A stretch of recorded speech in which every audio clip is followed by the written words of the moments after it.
Hi there, this is Andy from Blessed Man Meditations. Recently, Alex O'Connor from Cosmic Skeptic posted a video containing about 40 arguments for atheism. I have no personal vindictive vendetta against Alex or against any other atheist. I love Alex, and I love all atheists as my fellow people, all created in God's image. But I believe their epistemology is wrong and needs to be responded to. This video will be part of a lengthy series I plan to do in response to each argument Alex makes. So please like this video, comment, and please subscribe. I hope you have a blessed rest of your day. A new, fast-growing Christian YouTube channel, Redeemed Zoomer, put out a video promisingly called All Atheist Arguments Answered in 10 Minutes.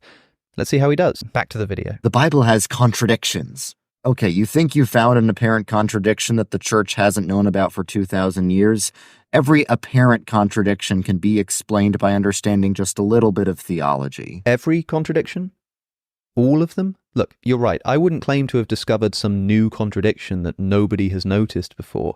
I would just say that the proposed solutions to many of them seem to be, shall we say, theologically motivated. The one contradiction that you flashed on screen is probably the least troublesome contradiction that you could possibly have chosen. So, how about, for instance, 1. Matthew and Luke give different genealogies for Jesus' lineage.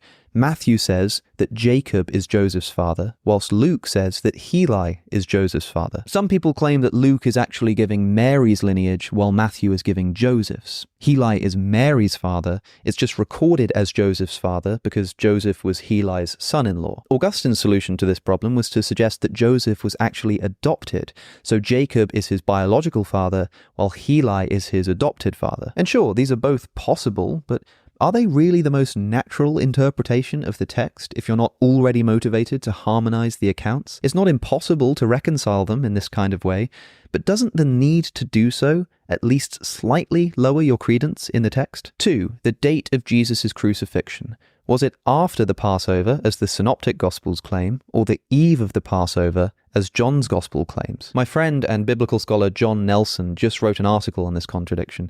He's a Christian who used to think it could be reconciled, but changed his mind. I'll link it down below. His new Substack, behindthegospels.com, is well worth subscribing to if you're into this kind of thing. 3. In John's Gospel, after finding Jesus' tomb empty, Mary Magdalene runs to Simon Peter and John and says, "They have taken the Lord out of the tomb, and we do not know where they have put him." Strange thing for her to say if, as Matthew records, an angel appeared to Mary Magdalene at the tomb, telling her exactly where Jesus had gone, and then Jesus himself appeared to her when she was on the way to the disciples.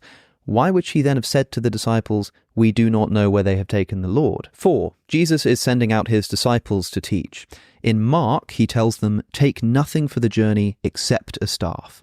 In Luke, he tells them, "Take nothing for the journey, no staff."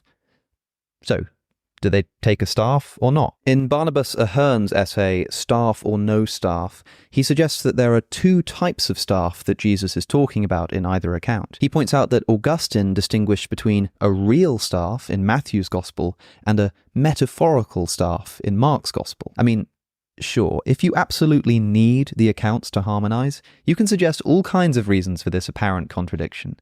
But wouldn't it be easier to just say that, yeah, the accounts are different? Because look, who the hell cares about small contradictions? If these documents are truly historical accounts, we'd expect them to have minor differences as people try to accurately remember events and remember them slightly differently. If two witnesses in a court case give a story that perfectly matches up in every single detail, that's actually cause for suspicion. It's evidence that they've made up the story and rehearsed it. So I don't see contradictions like this as a big problem, but you want to claim that there are no contradictions to be found at all.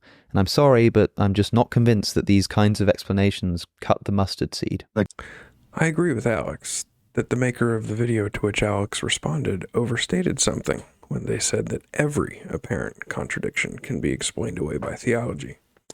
However, most, if not all, contradictions have been addressed at some point in church history, and there are valid responses to most, if not all of them. The problem is that many people don't want to believe, regardless of the evidence or contradiction responses, even if they get all their answers and supposed contradictions resolved. For many, unbelief is a matter of the heart, not the head. contradictions in their responses, as well as evidence that the apologist can provide the unbeliever. Contradictions and their responses and evidence address the head and not the heart. Responding to every objection and apparent contradiction will never guarantee that every unbeliever who brings up the alleged contradictions will accept the responses they are given and will come to saving faith.